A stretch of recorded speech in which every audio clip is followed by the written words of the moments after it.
रूस और यूक्रेन युद्ध की वजह से दुनिया भर में महंगाई तेजी से बढ़ रही है। रूस यूक्रेन यूरोप के ब्रेड बास्केट कहे जाते हैं। दरअसल ग्लोबल मार्केट में आने वाले गेहूं में 29% और मक्के में 19% हिस्सेदारी यूक्रेन और रूस की है। चीन और भारत के बाद रूस गेहूं का सबसे बड़ा उत्पादक देश है, जबकि गेहूं के निर्यात के मामले में रूस नंबर 1 है। वहीं गेहूं निर्यातक देशों में यूक्रेन का 5वां स्थान है। लेकिन अब युद्ध के चलते रूस और यूक्रेन से गेहूं के निर्यात में कमी आई है। इससे गेहूं महंगा होने लगा है। ऐसे में बीते 15 दिनों में ही आटा 6 रुपए प्रति किलोग्राम तक महंगा हो गया है।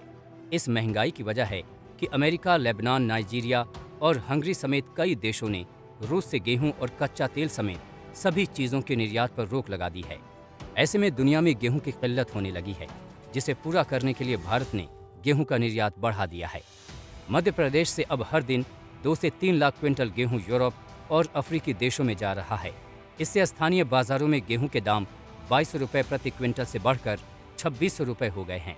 इससे गेहूं से बनने वाले सभी उत्पाद 5 रुपए प्रति किलो तक महंगे हो गए हैं। नेस्ले इंडिया ने मैगी के अलग अलग पैक की कीमत 9 से 16% तक बढ़ा दी है। वहीं बिस्किट के दाम भी महंगे होने की आशंका है।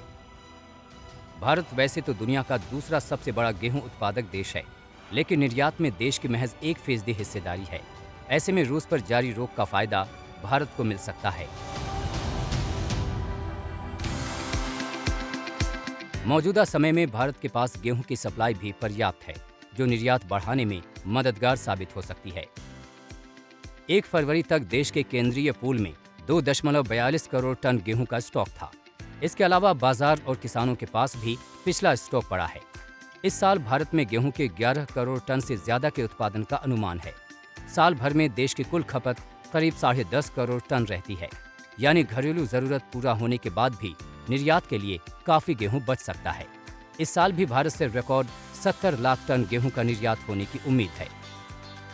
इससे किसानों को भी फायदा मिलेगा, इसलिए भारत सरकार को इस पर ध्यान देने की जरूरत है।